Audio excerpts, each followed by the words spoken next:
Welcome to the Dynasty Evaluation Show. It's me and my man JT. What we got here is just getting the touch, getting the feel for everybody out there. We're drafting. We've been talking rookies the whole time, this whole offseason. We did a dynasty draft here. The guys at Fantasy and Frames did a dynasty draft, dynasty startup. So it's not just rookies. It's NFL players. It's where will you draft if you had your startup in 3 or 4 months from now, like you regularly do. So we're going to do and see like kind of where everybody's got their feel, where they value players. It's only the starting lineup, so it's only 10 rounds. I think it's 9 or 10 rounds, but we're going to go through all the rounds, see where the value is at, where it fell, where we can get some the good picks at, criticize some of these teams, congratulate some of these teams. Let's get the show started. McGlynn is in. I repeat, McGlynn is in. Let the fun begin. This is the Commissioner Evaluation Podcast with your host, John McGlynn. Was that Herms? He got them guests on the Rolodex, stopping by to talk about some Dynasty SuperFlex. Everybody, yo, Commish is in. It's time to sit down to listen to John McGlynn. Yo, who we trading, who we fading, who we getting off the squad. Knowledge never overrated, playing for number one. Hey, yo, McGlynn is in. It's time to let the fun begin. It's the Commissioner Evaluation Podcast with John McGlynn.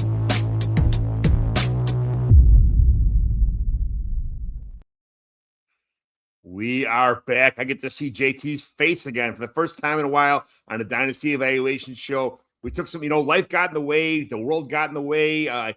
So work especially gets in the way for everybody when you get older and you're working 72-hour weeks and, the kids got sports and blah, blah, blah. But, we're in the best place we possibly could. We got some fans back. Jamie, my dudes. You are my dude, Jamie. Jamie in the house, like always. Chris Joel Smith. Woo! Back with us. I love it. Absolutely. Love it, love it, love it. So, JT, you and the guys at Fantasy and Frames, you guys did a mock draft here with some guys, pretty much most startup. What do you guys think? What do you think of when you do a mock draft? You're doing a startup mock draft. You just kind of get the pace for everybody. So you don't want to get like crazy fancy with scoring or, crazy scoring, but all this other stuff like that. Exactly. We went into, didn't want to do anything too crazy. A couple guys at Fantasy and Frames off this week. Vacation, different reasons, other things. So we're like, we did this.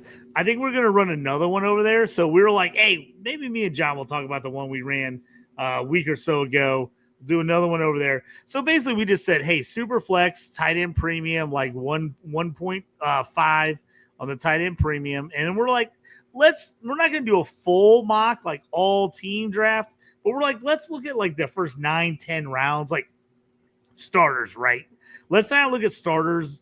Let's look at values. Let's see where people are kind of taking them. So we did a mix of people, a couple guys for Fantasy and Frames, a couple guys just in the Discord that wanted to jump in and do a draft. We had a couple. It started getting close, so we had a couple auto drafts. So that's some of that happens. It does, especially when you're doing a mock draft sometimes. But basically, this is a good exercise. If you're getting ready to do a startup, like where are some values going? Where are some of these guys going? Kind of take a look. I always think startup mocks are one of the best things to look at to try to kind of feel what everybody else is doing.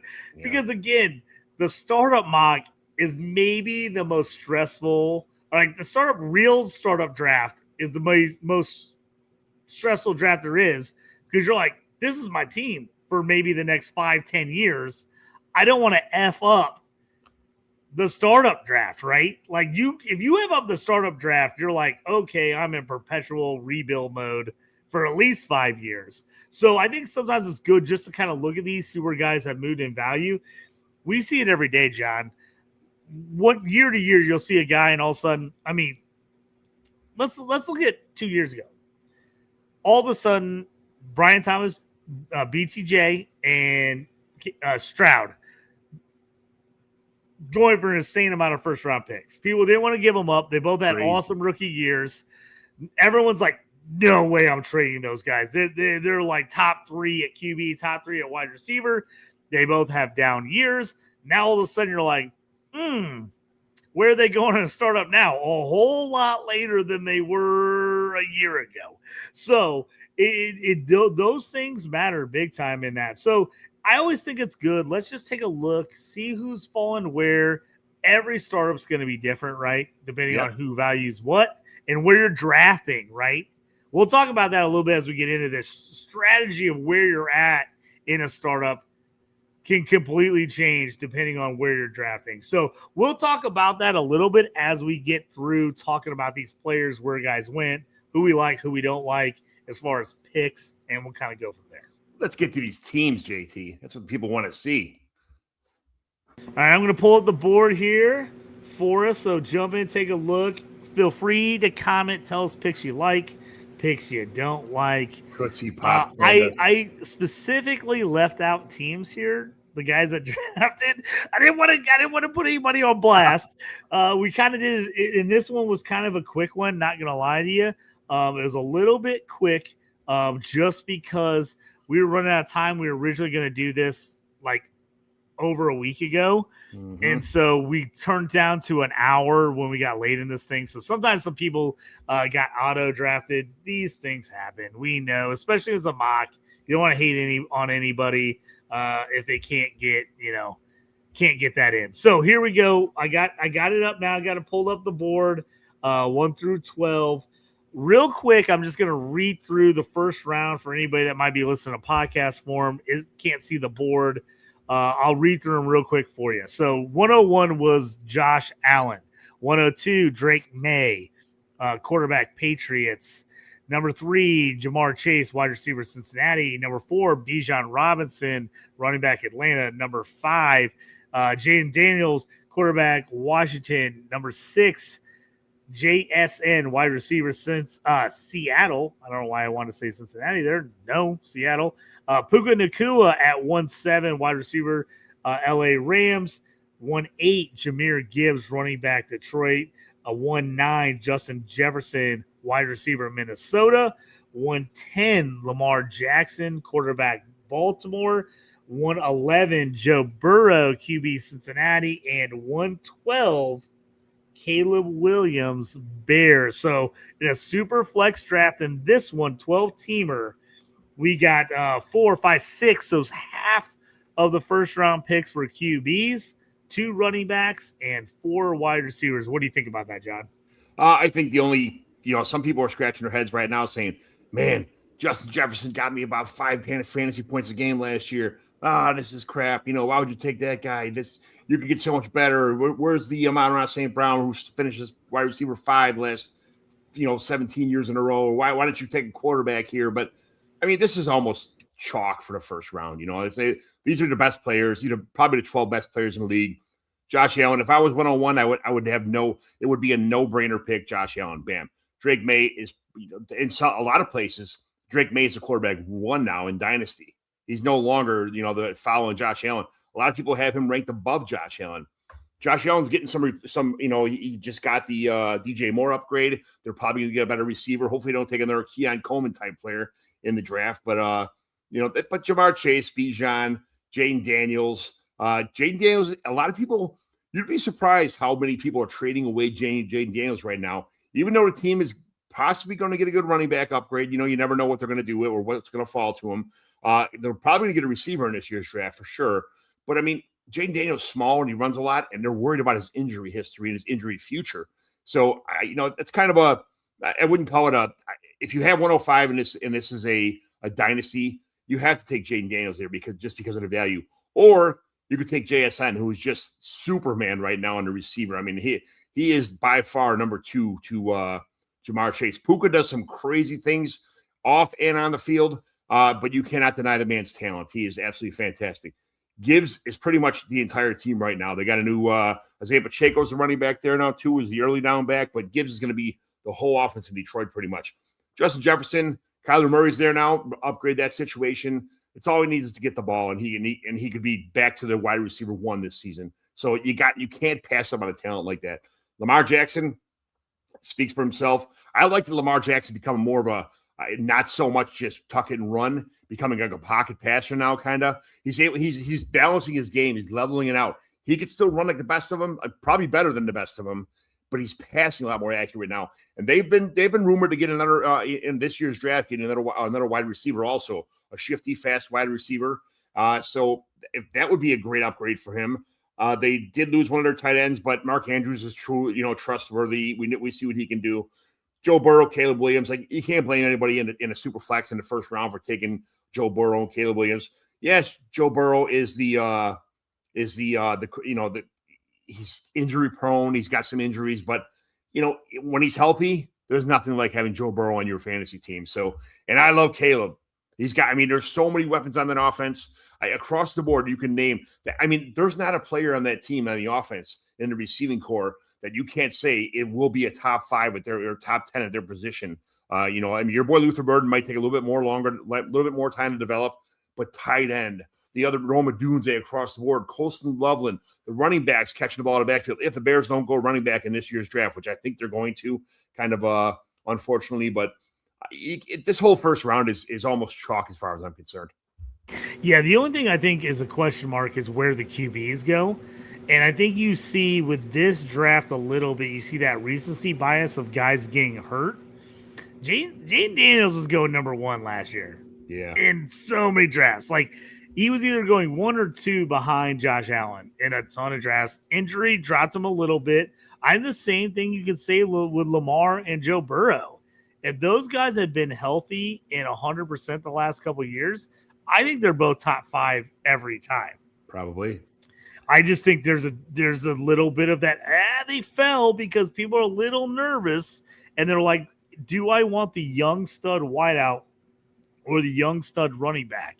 Now, usually we don't want to take a lot of running backs in startup drafts, at least early, unless you're getting the studs who are top of the league and they're young.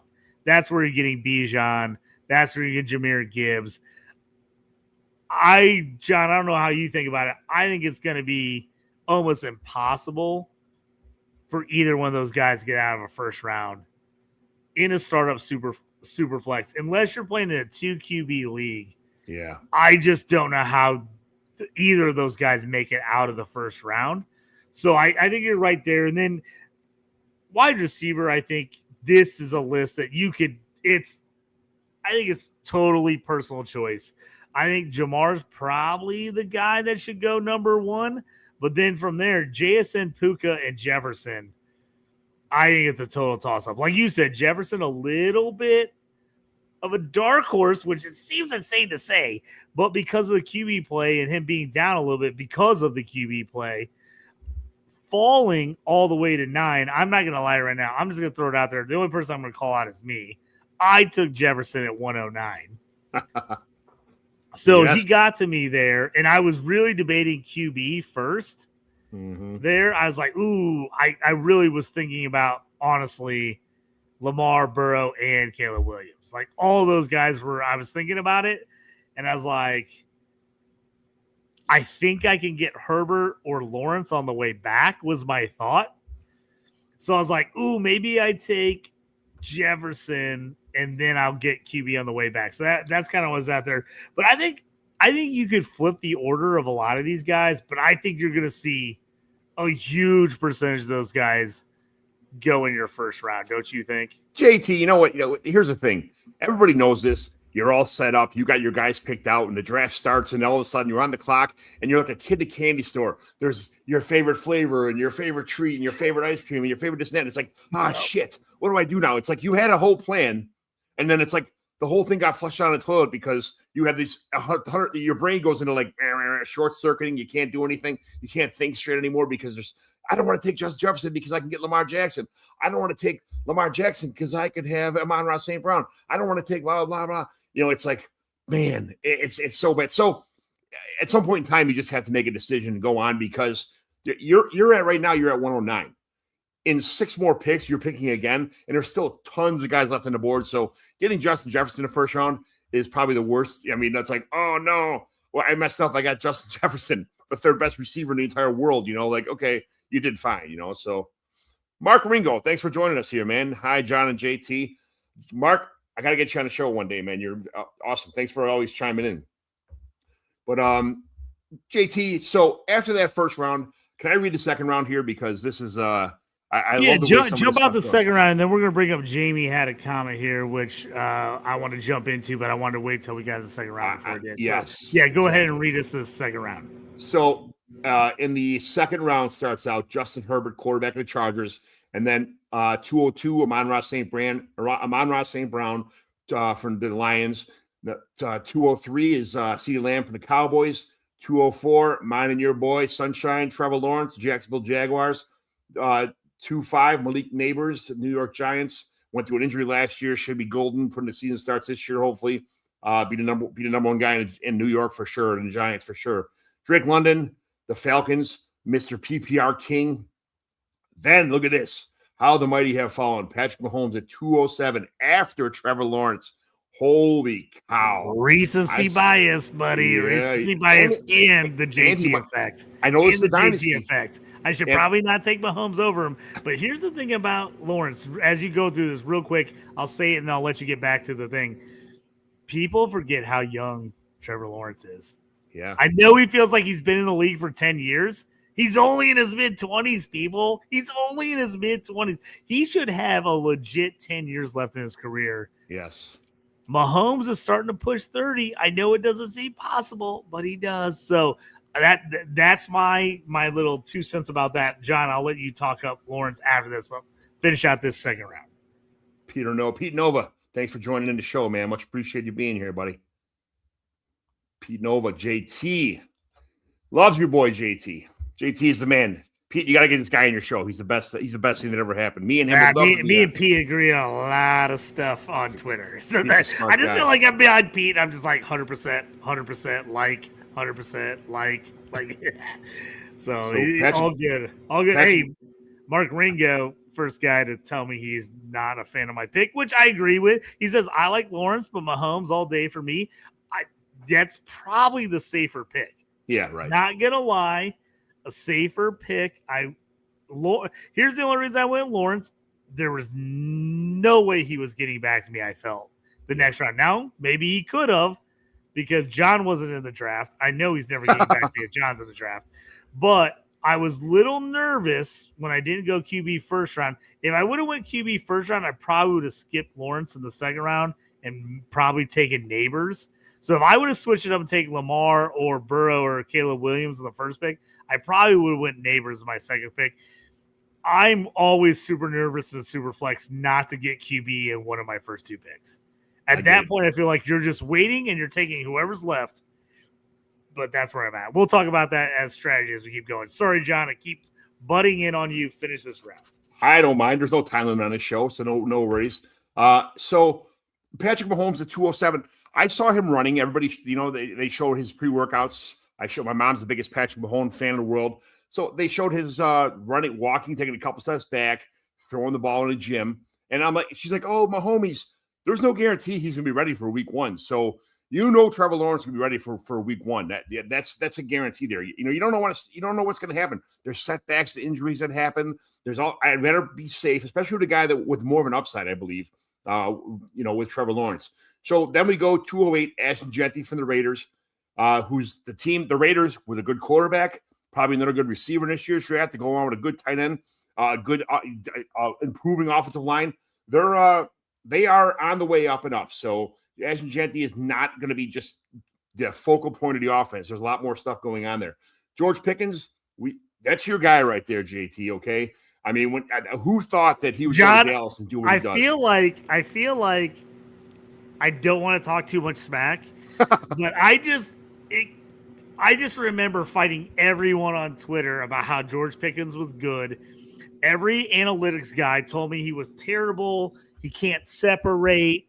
He's got good hands, but he can't get enough separation. And I'm like, he doesn't need separation. He catches freaking everything. Right. And I'm like, he's also coming off a ACL in college. He's just fully getting recovered in his second year. People are like, no, he's not good. He's not good. Every day, people are like, he's not good. I'm like, trade him to me. I'll take him in every league. Now, all of a sudden, John, I feel like 2 years later, I'm totally vindicated as he is now a second-round startup pick. When people told me in his first year as a rookie, and even in his second year, that this guy's not going to be any good. He's a washout in the NFL. He can't separate. And now all of a sudden, at one point last year, I got to look up where he finished officially at the end of the year. But at one point, he was leading the NFL in wide receiving yards last year. I was just going to say, people thought he would be the Robin to CeeDee Lamb as being Batman, and man, how it kind of felt like the roles were reversed, like that George Pickens was Batman and CeeDee Lamb was Robin, didn't it? Didn't you get the feeling like, oh my God, somebody took? There were times that this year, but I also thought, as a Steelers fan, I have to tell you, staring over at my George Pickens signed Steelers jersey on my wall over here, it hurts me that he's no longer on the team. But for fantasy purposes, I was like, oh yeah. When he went to the Cowboys, I was like, this is a great fit. Dak, CD, because you get Pickens when he's got another guy getting a lot of attention, and you got Pickens on the other side. I mean, just think if Pickens would have played with Roethlisberger and Antonio Brown. Right. Just think if he had been on the opposite side. Woo, he could have been amazing. So I loved it for fantasy purposes. Again, hate to not have him on the Steelers, but love for fantasy purposes. I'm just glad everyone is finally coming around and agreeing with me that George Pickens is freaking great and he's really good. Now, is he a head case? Yes. Are you going to get problems with him? Yes. But he's a wide receiver in the NFL. Who isn't like that? 85% of them are like that. So I'm not that worried about it. So I just wanted to throw my little I keep telling you I'm going to let you go the whole round. I can't help it. I just keep jumping in. John, we haven't talked forever, and now I'm all fired up. I feel like it's 2 a.m. We had 20 drinks each and we're still talking, but this is what we do, man. This is what we do. Did you know, Jamie says, did you know Pickens is the great nephew of Bo Jackson? Absolutely. That's a great call out of Jamie. I'm pretty sure he was the first one that turned me on to that little tidbit, which I love the facts. I love when Jamie brings the facts. George's dad's father is the brother of Bo Jackson. George's dad's father is the brother of Bo Jackson. That's super cool, man. That is fantastic. We also got a Mark brought one up here. He said he liked Pickens coming out of Georgia, which I agreed. Yeah, I liked coming out of Georgia. First round talent, absolutely agree with you. Immaturity, off the field issues, and the knee injury dropped him.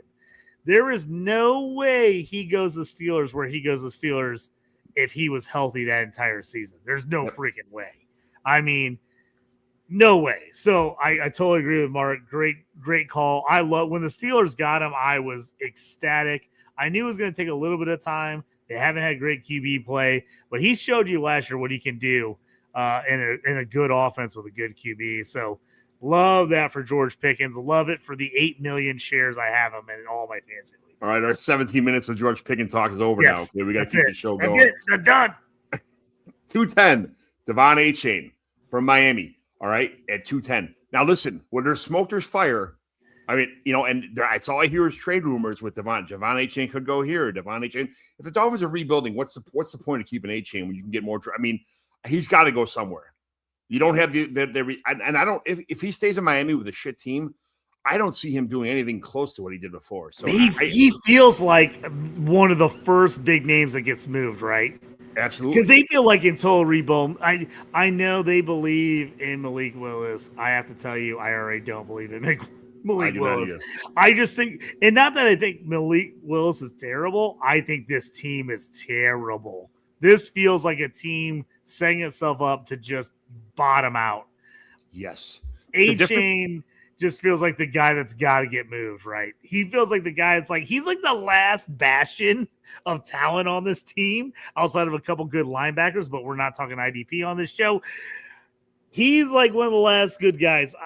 To me, I want to go get Ollie Gordon as a backup just in case. I got him everywhere. Gone. I got him everywhere. A-Chain feels like a guy that's going to get moved. He just the problem is that you had a quarterback in Tua before who would take 3 steps and get rid of the ball quick. 3 or 4, he'd hit these slants, these outs, these screen passes, stuff like that. That is not Malik Willis's game. Malik Willis likes to hold the ball, run around, tuck and run. If he's tucking around the ball, play action, deep passes, roll out, move around a bunch. You're right. Like it's not his game. When that happens, He's probably going to throw for maybe 2,000 yards, something like that. And a lot of he's not going to get A-Chain is not going to get the screen passes he got from Tua. That is not going to happen. That was a lot of his fantasy value too. Plus, he's not going to get the rushes that he had before. It's a whole different world for Devon A-Chain right now. I do not like. If he was on my team, even if he didn't get traded, I'd be happy to get rid of him right now. Well, what would you, if you had H.A. your team, what would you be asking for right now? Maybe somebody Here's a toughie for me because I have to be honest with you. In the 60 plus teams I have no A-Chain. I have Stuffy, I just was one of those guys. He was just too expensive for me, or I missed him as a rookie. I just got offered a deal for him in a league the other day, and I was looking at it, and the deal seemed like it should go, like I should win the trade, but I had Luther Burden at 27 first in it, and I just couldn't pull the trigger. Yeah, there's a couple other guys. It was A-Chain, it was Pitts. It was a 26-second for like Trey Harris, Luther Burden, and a 27 first. And I'm like, oh, that feels like pretty good value, but I love Burden. I like Harris, and I didn't want to give up my 27 first because I just am a little nervous about A-Chain this year. Not A-Chain the player. I'm worried about the Dolphins. Yeah, it's all A-Chain the situation, of course. Yeah, that's now for you to say that you passed up a Luther Burden at 27 first for Devon A-Chain. That's wild. That you were going to input a 27 first and Devon H and Luther Burden. Oh no, you know I'm making that trade in 2 seconds. No, somebody was trying to get Burden a 27 first for me, and I was like, wait a minute, I have to have the moon. You have to literally sell me the moon if I'm getting rid of Luther Burden at this point. I'm riding or dying until the end of time. I should probably sell him in every league because the value is crazy right now, but I just can't help myself because I overdrafted him last year in so many leagues, expecting him to go way up in value. So everybody was taking him like early to mid second.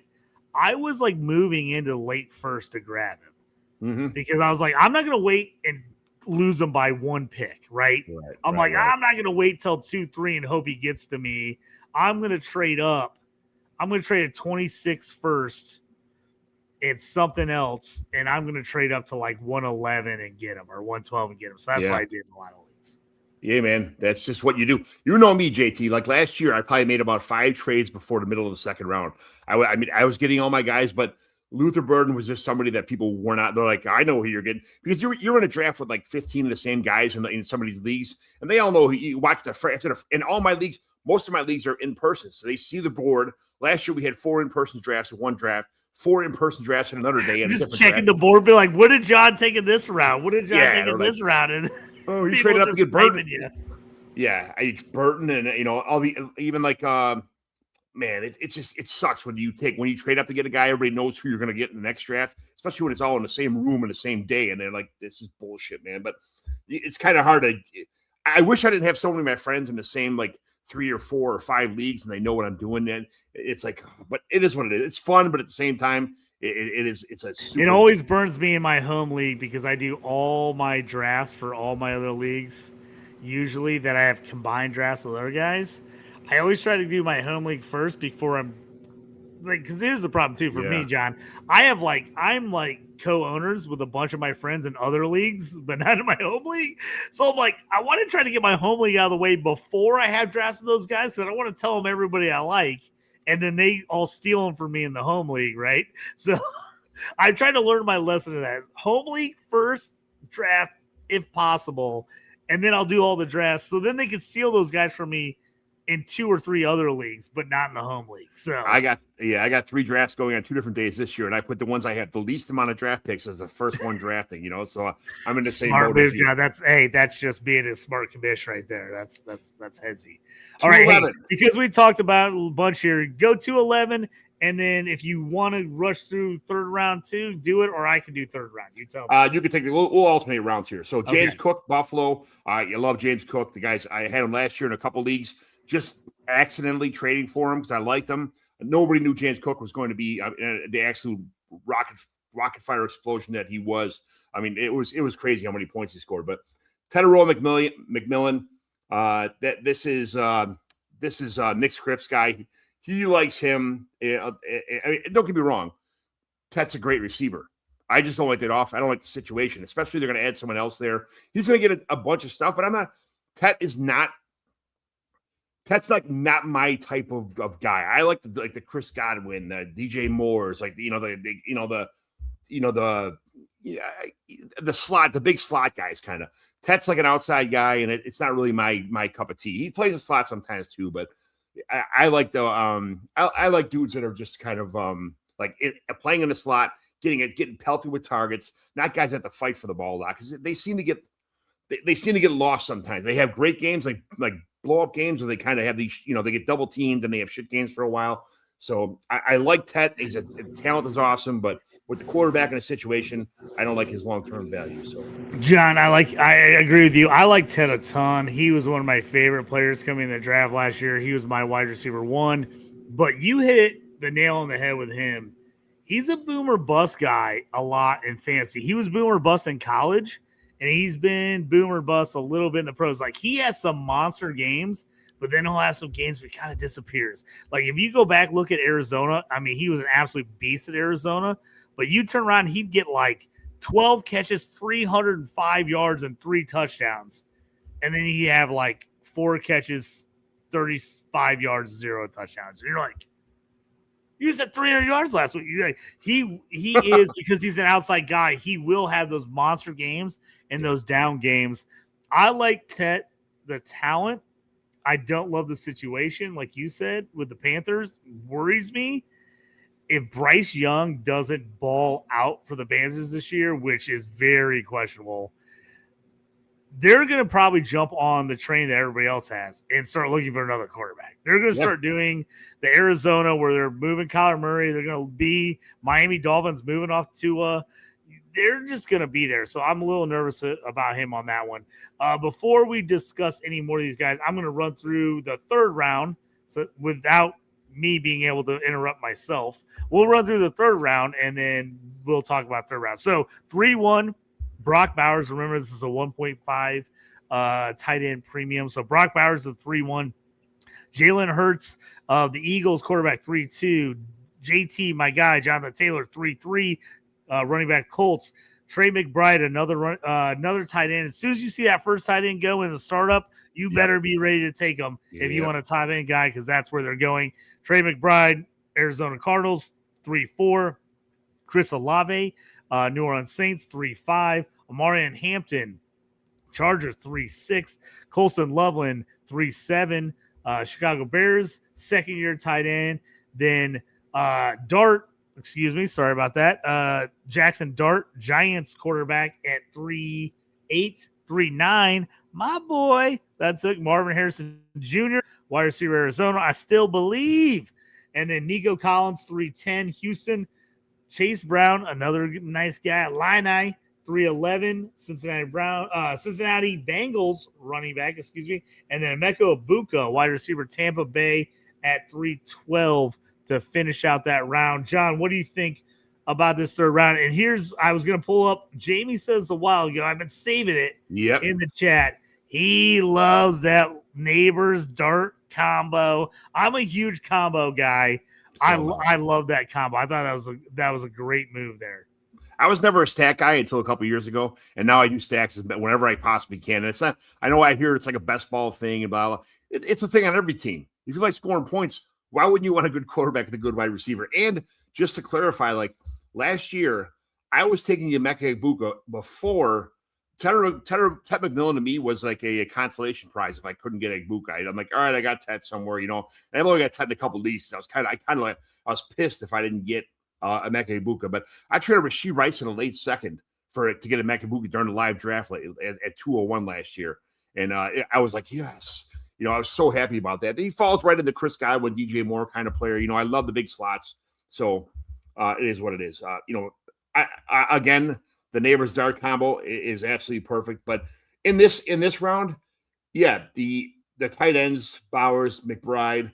Loveland, waiting to get Loveland at 3-7 in a tight end premium. Now I understand. I think because of the fact that I'm in 1.75 and like a full point tight end premiums, I'm like, holy cow, Colson Loveland went to 3.7 in this draft. That's crazy, but it's only a 1.5 PPR bonus, so it's not the biggest. If you're in a 1.75 or 2 point tight end premium PPR, I think you're going to see these tight ends come off the board in the second. Absolutely. I'm just warning you, it's going to be a little bit of scoring dependent. If I'm in a no PPR tight end premium at all for tight ends, these guys are probably going to drop at least 1 or 2 more rounds, I would think. Mm-hmm. But as the premium rises, you're going to see Bowers, McBride 100% go earlier. And I think you're going to see that Loveland Warren keep moving up. I think people really believe in both of them. Yeah. I think they're both going to be really good. So I think I really think Bowers and McBride are the top of the tier 1. I think Loveland and Warren are tier 2 for me, right underneath them for Dynasty. I think those are the next big guys. So I have no problem overpaying for them. Honestly, I love Marvin Harrison Jr., so I took him when he got to me. Mm-hmm. If any of those 3 guys would have got to me, I probably would have taken him. I was questioning taking Warren, to be honest with you. The only reason I didn't is I thought there was just a chance he might get back to me. Mm-hmm. I thought Marvin Harrison would not get back to me. So I was like, all right, I'm going to take Marvin Harrison, and then hopefully Warren gets back to me. He got snaked the pick before me, and we're going to go through this 4th round in a second. But this is where I screwed up, John. Stayed up all night, working on articles, slept through my pick. I did not set my auto draft like a jerk. I did not set my auto draft, which I almost always do. And I got Garrett Wilson, which, guess who would have been my pick here instead of Garrett Wilson if I would not have auto drafted on accident? Tyler Warren. Tyler Warren went the pick before me. Oh. I would have taken Tyler Warren. Tyler Warren's the guy I wanted. That's why I missed my auto draft. I had Tyler Warren as my guy at the top of the list. He got drafted before me and then ended up going auto draft, and I didn't get my guy. Look through the lists. Who do you think? Go to the first pick. Go to the first pick. Who do you think? T. Higgins? What are you talking about? Luther Burden. I'm like, wait a minute. Come on. That's 2 rounds later. I would have taken Luther Burden. I would have taken Luther Burden. Even though I think Garrett Wilson's great. I like Garrett Wilson a lot. And it's tight end premium. You would have passed up Tyler. You would have passed up. No, I would have taken Tyler Warren first. He got picked the pick before me. That's what I'm saying. That's why I messed up. I had Tyler Warren in my queue to go. I fell asleep, didn't hit auto draft, and then he got picked. So then he would have been my pick, but I got Garrett Wilson instead because I messed up and I forgot to move up Burden behind Tyler Warren, and I left it. So listening is a skill, JT. I was reading the rest of this draft. You're okay. I was trying to help you out and walk you into that one because you know how much I love Burden. So I dropped the ball. The man, the myth, the legend, Jorge. The guy, Jorge, thank you for joining us here. So thanks, Jorge. Hey, just a shout out since Jorge jumped in here. We are going to be doing another startup mock draft for Fantasy and Frames coming up. So be ready for that. If you want to get into that, hit up Jorge or hit up me or any of the guys from Fantasy and Frames on X. You can send an email to fantasyandframes@gmail.com. Send it to any of us. If you want to get in, we'll hit you up, let you know. Going to be probably next week sometime. So if you're interested in just jumping in and drafting with us, we're going to get a couple more of those going. So just a heads up there. I love when you send these invites to me, but I've been working so many hours the last couple of weeks, man. I worked 12 hours today. I got up at 4 a.m, got home at 8:30. Like it's my normal life every day. So John, I was doing 1 million mock drafts and then NCAA tournament hit, and I've been crazy. Illinois going nuts, making the Final Four. Work's been out of control. Everybody's been packed. Everyone's been out for all the games. So I've been a little behind on the mock drafts. I got a couple college ones I'm doing right now, but I'm going to pick up the mock. I was sending out mock drafts like every week. Now I'm like, as soon as I'm going to the Final Four this weekend, going to Final Four Indy, let's go Illini. But after that, I'll be back in the mix on the mock drafts and send those out to people that want to get in. So hit me up if you're interested in any mock drafts, different formats, I get in them, I send them out to other people. Hit me up at JT Orange on Twitter or the X, whatever you like to call it. All right, let's go John, to the fourth round. Before we jump in there, we got a couple comments here about this round. Mark jumped in, said, don't like Olave pick. Seems early. Love Bowers, McBride, Loveland, Harrison, Ibuka. I kind of agree with him. I like the upside of Olave. I have to be honest. I trade the only 27 first I've traded away in any league. In any league was my Dynasty mixed home IDP league. My big league that I run, I've never won it in over a decade. I've got the best overall record in the league, but I've never won it. I've lost the championship game so many times, and I finished third a ton of times. I traded for Olave because I was getting a little injured, little beat up at wide receiver. I gave up a 27 first for Olave, and he absolutely came through for me down the stretch. I talked mad smack about Tyler Shuck, and he hit my boy Olave. I helped me win the championship, so I can't hate him for there. It does seem a hair early for him, but I do have to throw some love Olave's way. Would you do that in a 1.75 tight end premium? Would you trade away Chris Olave to get Colson Loveland? In a 1.75 tight end premium, I would. It's killing me not to do that, but I already have McBride on a team. And it's like, man, and you can start two tight ends. There's a tight end. In 175, though, if I can start two tight ends in 175, I just feel like here's the thing is I'm going to probably get hate from this. I think Adunze is going to be good, but I think Loveland and Burton are the future of the Bears. I think Williams is going to be all over those two guys. I think Adunze is going to be good, but I think he's going to be wide receiver on this. Wide receiver 3 on this team. I think all these skill positions players on the Bears are going to be good, not great.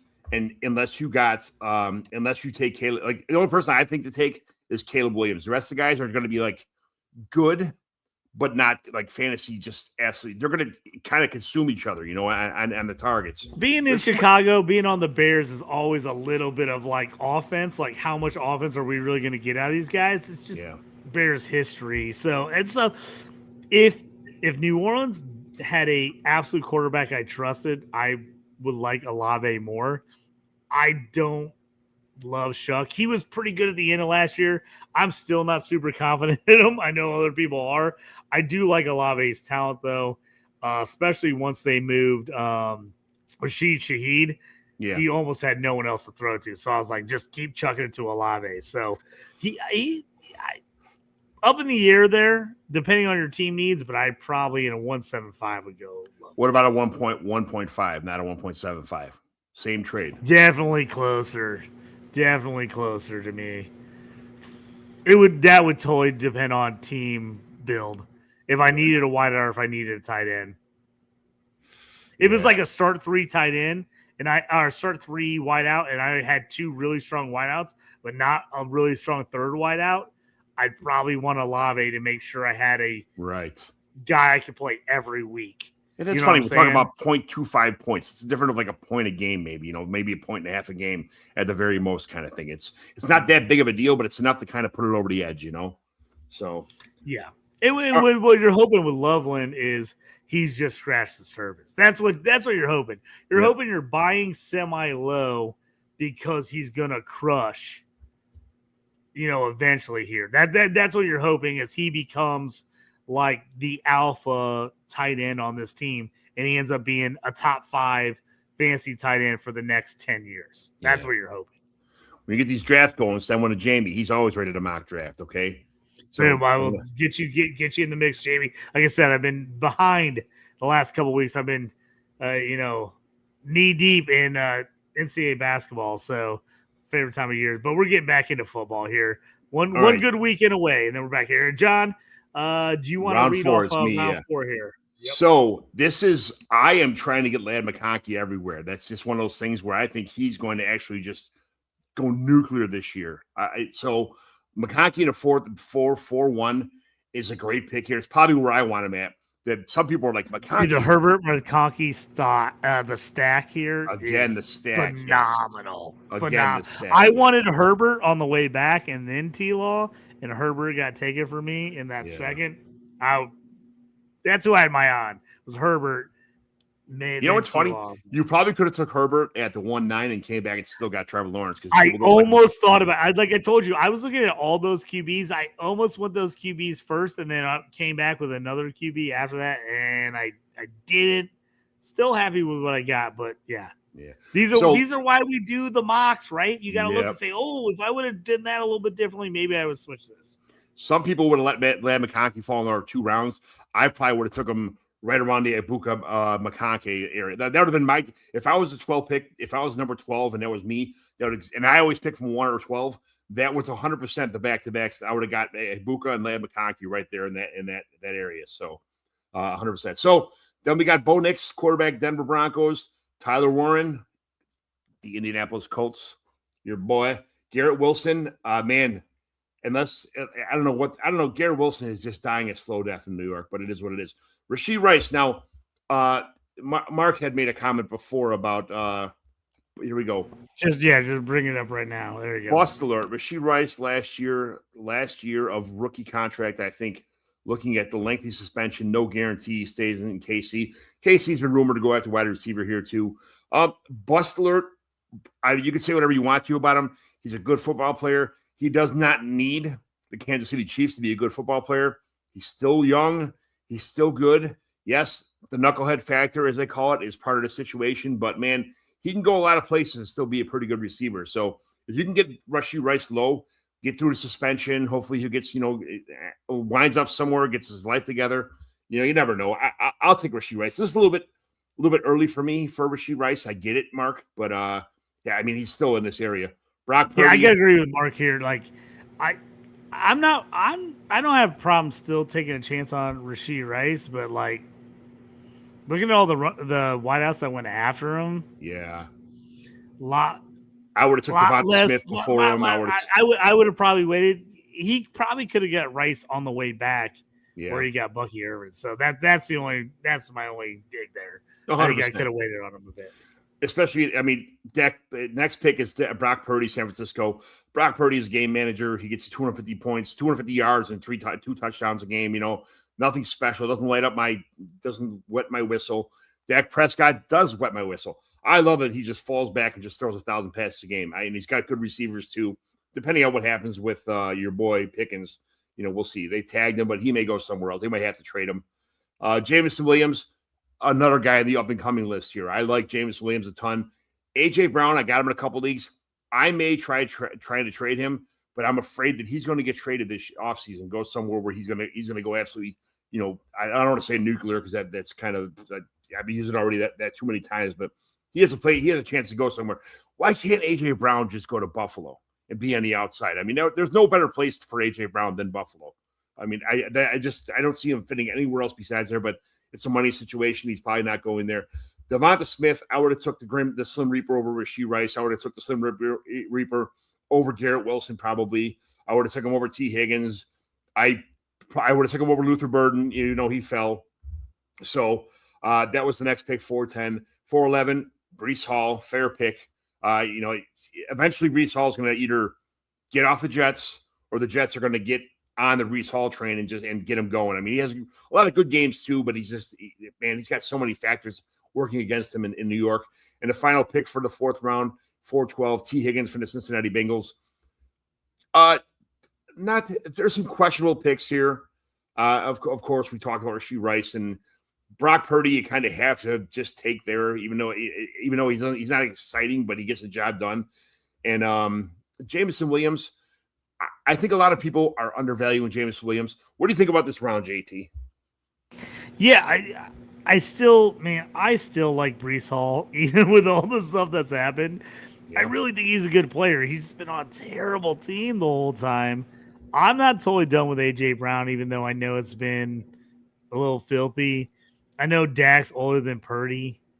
Fancy purposes, I probably want Dak instead, to be honest with you. Sure, absolutely. I probably would have thought about taking Dak or Purdy if in this if I wouldn't have messed up and taken Garrett Wilson on the accident auto. But I thought it was a solid round. Like I said, Tyler Warren, I felt like was a absolute steal in this round. I'm actually a little surprised that Knicks fell to the fourth. Yeah. I'm not a Knicks guy, to be honest with you. I think he's a decent QB. I think he's going to be okay in the NFL. I just don't know if he's ever going to be. I think people are hoping that he's going to end up being Drew Brees. Yeah. Right? The Sean Payton connection, all that jazz. I like Bo Nix. Seems like a good kid. Has played really good the first couple of years. I'm just not sold on him as a fantasy guy for a lot. Like I think he's going to be a good quarterback for a long time, but I'm just not sold on him. So I'm skipping on him. I would have loved Tyler Warren. Waiting to get him after the top three guys win, I thought was an absolute steal. I really feel like wide receiver here is getting wild because you're like, man, who do you like? A lot of the best players are coming up, and you're like, okay, I like that player, right? But I hate his quarterback. Or I like that player, and I hate his offense. Oh, I don't really like that guy, but his offense is great. His quarterback's awesome. So now I feel like we're getting in that realm when you get these middle rounds. Is like, do you want to trust the quarterback, or do you want to trust the talent of the player, even if his offense, his quarterback sucks? So I feel like that's really where we're turning this corner here in the next couple rounds as far as wide receivers. As you see after this round, John, the wide receivers start really thinning out as everybody starts hitting tight end hard, running back hard, and quarterback hard for all the guys that didn't take them early on. Plus, the receivers get real ugly. In the next couple rounds, you can see it's like, ugh. You know, it's like, oh, man. Usually you feel like in this type of format, you're like, man, so many wide receivers, so many good players out there. And then all of a sudden you're like, oh, wait, it's all question marks. Fall off. It's starting to fall off real quickly. Yes. So I agree with you on that. I'm going to run through we're at fifth round here. Yep. My boy Luther Burton, 5-1 in a startup. Tough to take him real. I have to be honest with people. You're really taking a chance. I love him, but I took him in a rookie draft, so I have less capital invested in him. Travion Henderson, 5'2", New England, hoping he eventually takes over that role. Going there, he's got with the Drake May. Even that's a little bit of a stack I like. Kenny Walker going 5'3". New Chief is there. Adunze, like I just said, now you're looking at it. Adunze, Burden, right next, 3 picks away from each other going 5'4". Quinshon Judkins, 5'5". I think if it wasn't for the knee injury at the end of last year, I think he goes way higher than this, to be honest with you.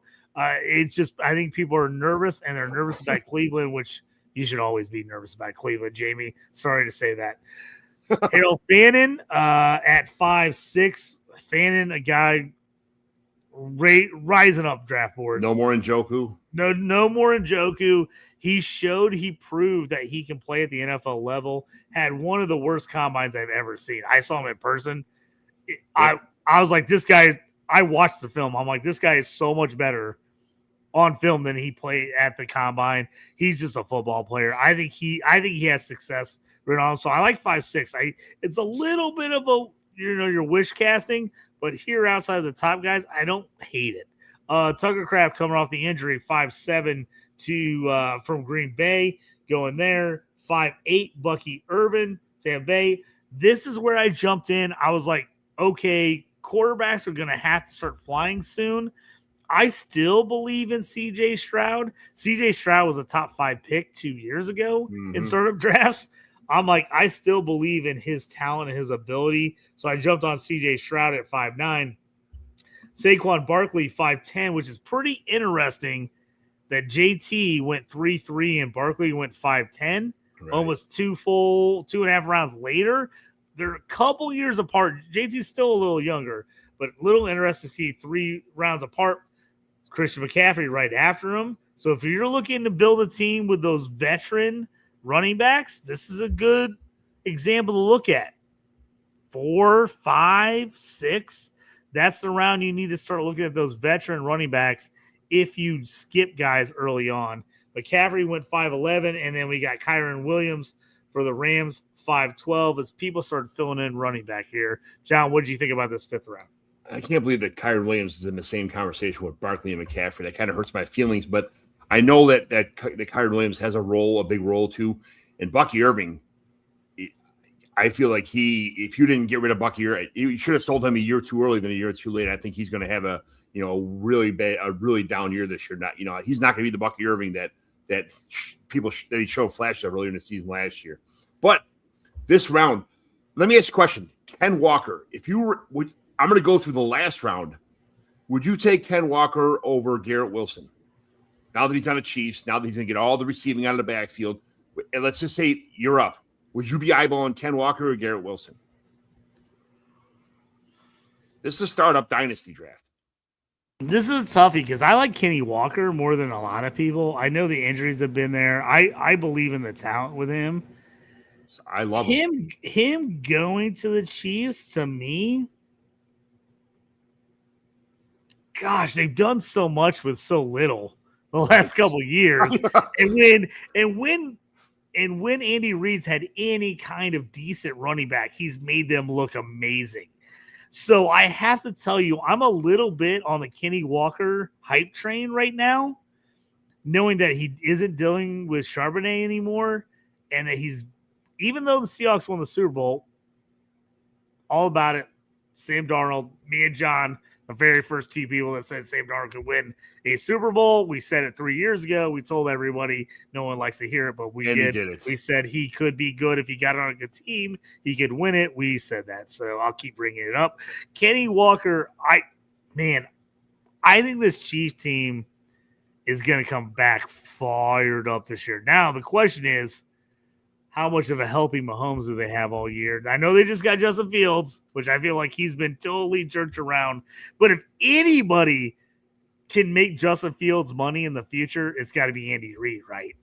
If you can get Justin Fields and Kenny Walker dominating early in the season for the Chiefs, he could probably make us some money. I like Kenny Walker. I'm probably taking Kenny Walker over Garrett Wilson in most circumstances in a startup draft. Because, again, Kenny Walker's still young. He's had some injuries, but he doesn't have a million carries. That's the other thing. It's not like he's had, a bunch of 250-plus yard carry seasons. He hasn't. So I think there's a decent amount left on the tread for him. Just, okay, say the player or say Kenny Walker, okay? So Chase Brown or Kenny Walker? I know you love to bring up my favorite players. I love Chase Brown, but I think Kenny Walker over Chase Brown just slightly right now, which is crazy because he just went a round and a half later. Just say the player. We're not get out of there. Sorry, go. Kenny Walker or Garrett Wilson? I'm 52-48. Ken Walker over Garrett Wilson. Okay, you already answered that one. Kenny Walker or Rashee Rice? I gotta go Walker right now. 100% Walker. Kenny Walker or Brock Purdy in a super flex? I feel like Brock Purdy's a lot more replaceable than Ken Walker is. I agree. I don't mind Purdy, but I want Purdy if he falls to me. I'm not overdrafting Purdy in Superflex. I like it, but I'm like, if he falls to me as my second QB, I like it.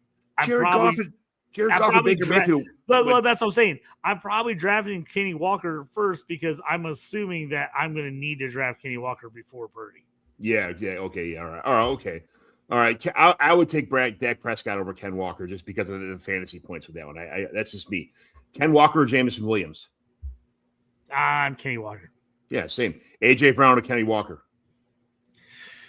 That's closer for me. That's a lot. Still on the Eagles. Still on the Eagles. I'm gonna say Kenny Walker right now only because of the uncertainty. Mm-hmm. I always hate taking a guy that's unhappy. When a guy seems unhappy, I'm like, does that mean he's going to get traded to an awesome place, or he's going to end up in a horrible position where now all of a sudden AJ Brown's back on the Titans, and we're like, dang it. And AJ Brown seems like the kind of player, no matter how much money he gets, he's going to be miserable somewhere. He's always got something to complain about. That kind of guy. Ken Walker or Slim Reaper, Devonta Smith. Ooh, that's super close. For me, probably slightly Kenny Walker. Oh man, that's like It's 50, super close though. I know you love Devontae. I like him too. I probably just because of the scarcity at running back right now and the fact that Walker's now on the Chiefs.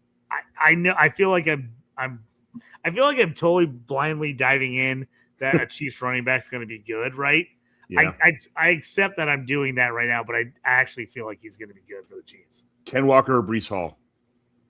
Ooh, those guys are literally in my rankings, like right next to each other. Yeah, it's like, almost right like next to a each other. Here's the thing: is I think Breece Hall's a better player. Kenny Walker's on a much better team. Much better. So that's the question. If you Sure. had equal teams, I would take Breece Hall over Kenny Walker. In this situation, I'm probably leaning Kenny Walker just because he's on the Chiefs. Yeah. Imagine if Breece Hall went to the Chiefs if he got like let. Oh, Breece Hall's on the Chiefs. Breece Hall is in my second round. I'm taking him in the second round. Yeah, right. I think people forget how good Breece Hall really is. He's just been in such a terrible situation for so long. Yeah. I think people just don't realize how good of a player he really is. And then it goes T. Higgins, Luther Burden. But I mean, I just can't believe that somebody took Travion Henderson over Ken Walker. I can't believe that. I like Travion Henderson, but Ken Walker is a better player in a better situation across the board. I just can't believe that somebody passed up on Kenneth Walker to take Travion Henderson. That kind of hurts my feelings. For me, if you're doing that, it's probably because you're going. Maybe you're a Patriots fan because you took Drake May too, but also you're maybe trying to buy a little bit of the dip on Henderson.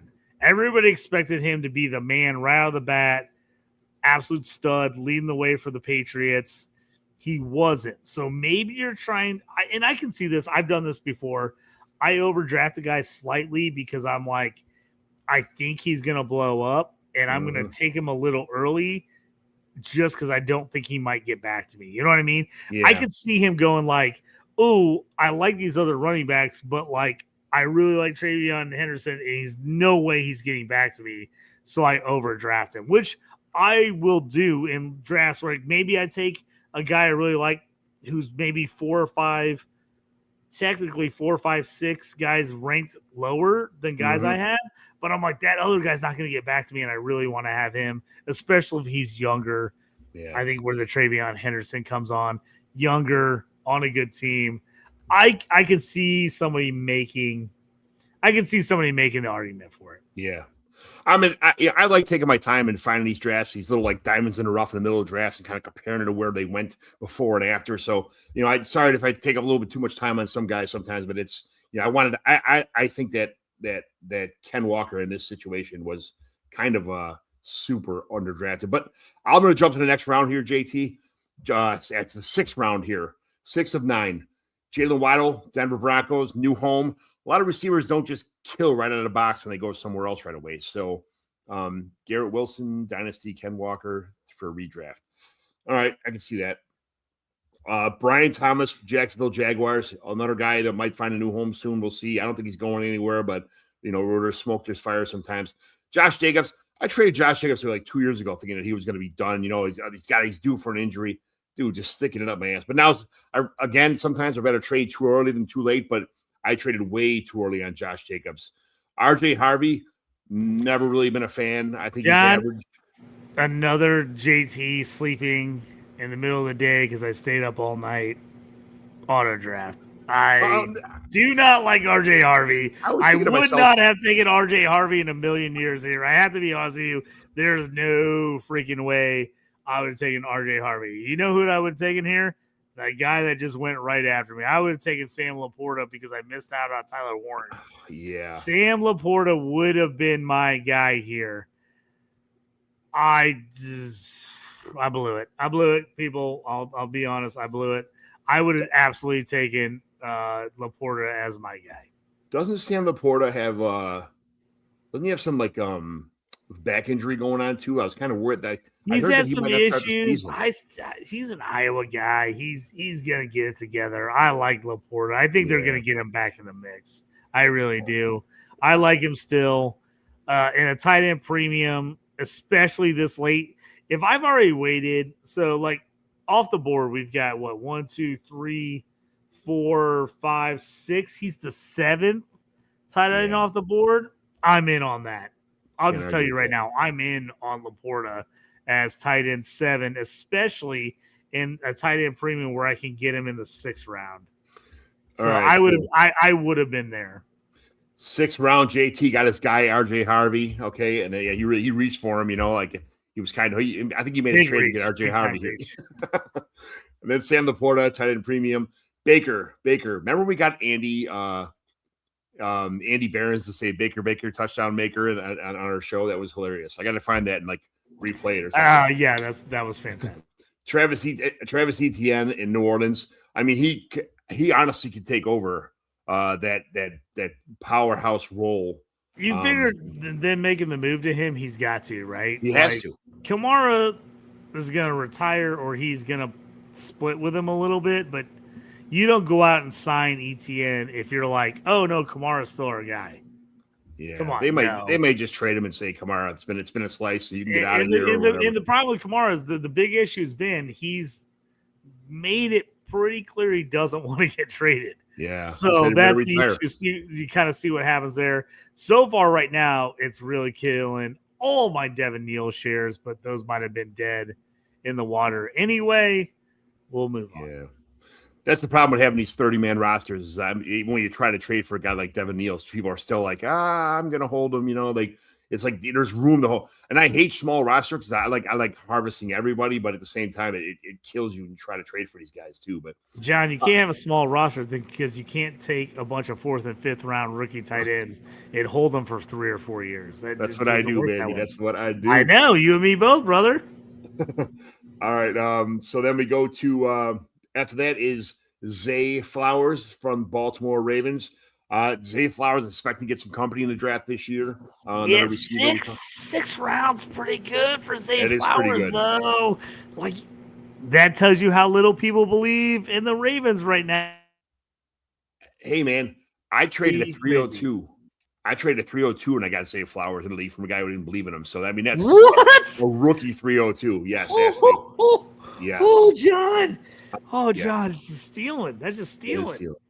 Jordan Love, who I do not like. I mean, you can say all you want. People love him, people hate him. I am not in the Jordan Love, fan camp. Jordan Love is an absolute better NFL quarterback than he is fantasy, and I don't even love him as an NFL quarterback. If that tells you anything. And that's not saying because I'm a Bears fan. It's not saying that it's a cheesehead shit like that. It's not. I just don't like Jordan Love as a quarterback. Kyle Pitts. Another polarizing guy. He is not going to have the Kyle Pitts 17 catches for 973 yards and 5 touchdown playoff performance all the time. But that's just 6 people's heads what he possibly could do. If you did not trade for Kyle Pitts before that game, you are not getting Kyle Pitts for another 2 years. It's just the way fantasy football works. John, I had a guy who is literally the guy I told you earlier about one of the trades. He has been hitting me up for probably 3 weeks straight with trades, and he's doing nothing but trying to get Luther Burden from me and trying to give me Kyle Pitts in a non-tight end premium, 0 tight end, not even 2-5, not 5, 0 tight end premium league. I got Travis Kelce, and I'm like, I'll just sit on Travis Kelce in a non-tight end premium league. Not going to hurt me. And he's just been trying to offload nonstop Pitts to me with a bunch of other pieces to get Burden. Yeah, I like Pitts as much as the next guy, but all right, DK Metcalf at 6'1", so 6'11", and then Jared Goff at 6'12". That's pretty good value for Jared Goff at 6'12". I traded Jared Goff away about 4 years ago, thinking that was it, and then he signed that big contract, and he's doing awesome, and it's like shit, man. Sometimes you really kick yourself right in the arse, and it's like, so it is what it is. Mark, I see you got a couple comments in there. We'll get to you in 1 minute. JT, you want to run through, answer the questions or whatever? Or let me run through the 7th here real quick, and then let's jump into the questions just to get it out of the way. So 7-1, Javonte Williams, running back Dallas, got a new contract. Good for him. Christian Watson, 7-2, wide receiver Green Bay. So let's put this on your marker, folks. 6th round to 7th round, we went from Jalen Waddle, Brian Thomas, Zay Flowers, and DK Metcalf to Christian Watson, Michael Wilson, Ricky Pearsall, Myers, Wan'Dale Robinson, and Hunter. the next round. Yeah. Drop off hits big. So be careful. Watch for the drop off. Just had to throw in there. All right. 7-3, Daniel Jones.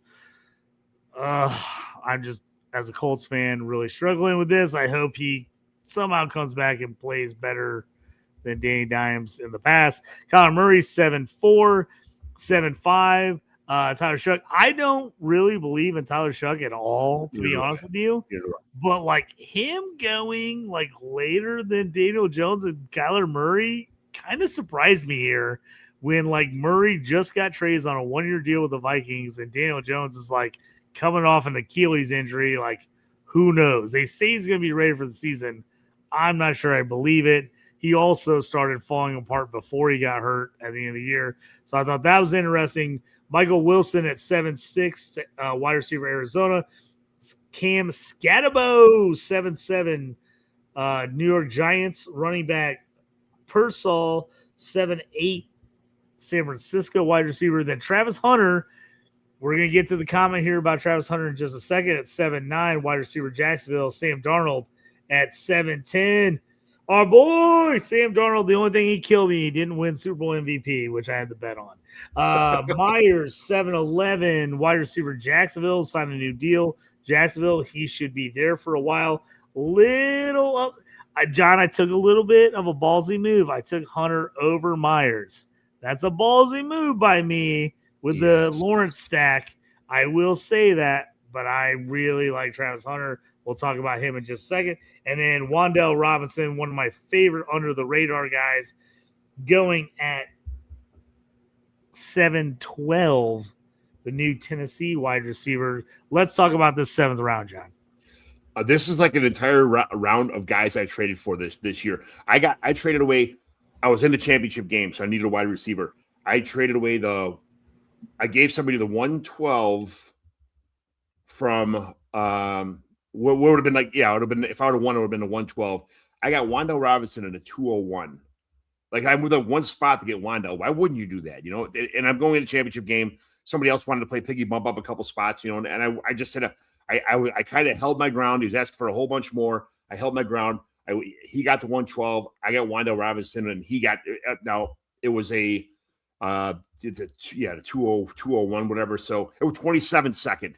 It was the 112 this year if I would have won, and I got a 27 second, which is going to be early, and Wan'Dale Robinson. So I'm like, yes, I'll do that. I traded for John. Was that, hold on real quick, was that Wan'Dale Robinson trade in Baby and Boomers? Yes, league, yes. I'm so freaking mad. I was delaying. I was sending messages back and forth. I wanted Wan'Dale. You made the deal, stole it from me in the playoffs, cost me a championship. Yeah, you got smoked. Great move by you. I was really mad at myself. I blew that. That was one of those times I was like, I was trying to work a trade a little better. I wanted a little bit of a better deal for myself. And I got really mad at myself because you jumped in, made that trade for Wan'Dale. I thought it was a great move. I usually would hate anyone going to Tennessee, to be honest with you. Yeah. I actually like this move for Wan'Dale. I actually think he is going to be – I think he's going to be that guy that you put in as wide receiver 3, or if you're going to start wide receiver 2 league, you put him as a flex play and you just add the points up. Just added him up all year. I think he is so much better than the guys they have on their team right now. I'm a Wan'Dale fan. I think he's going to be really good on that team. Especially because you got a quarterback that likes to look for the scrambles a lot, looks for guys that get open, and Wan'Dale's a guy that gets open for sure. So Jorge, Wan'Dale truther here, of course. Oh, Jorge, me and Jorge have been pumping Rondell up for a couple years here. Love him. I tell you what, if he wouldn't have got the knee injury, I think it was his second year. He was breaking out his second year when he got the knee injury. Man, I was picking him up everywhere, trading for him, drafting him. I was just like, man, I saw him in college. Not a very good offense. And that guy, he was just a baller, man. So love that. Jorge was all over that one. I made a trade this year too. I traded away the 106. I got the 109 and Kyler Murray, and I gave away a third, and I got a 27 second back. So I moved down 3 spots and flipped spots to get Kyler Murray on Minnesota. in a super flex, and he's my third quarterback now. I got Josh Allen and Patrick Mahomes, so he's going to piecemeal at the beginning of the season probably, but I couldn't pass that one up. Michael Wilson, another one, babies and boomers. I traded for Michael Wilson 2 in a championship game. I gave away, I think I think it was a 27-second, which I don't think Michael Wilson's worth a 27-second, but in those situations you have to do what you got to do, but I gave away I think that was what I traded. I wouldn't usually make that trade, but if I was last year going for a championship, I'm probably pulling that trigger, right? Michael Wilson was on a tear. I had a league where I just made the playoffs as the 8th seed in a 14-team league with 8 teams making the playoffs. I made it last seed. Michael Wilson, Wan'Dale Robinson, and Ray Davis, they kind of kick return yards in this league, and Ray Davis with Luther Burden and Colson Loveland led me to the freaking championship. As the 8th seed, I was under 500 in a median scoring league. I beat the number 1 seed the last week of the year to get in the playoffs, beat him the first round again, and then ran my way to the championship. It was freaking fantastic. Loved it. Is that when Ray Davis had the touchdown, the return touchdown? Yes, he scored me a ton of points.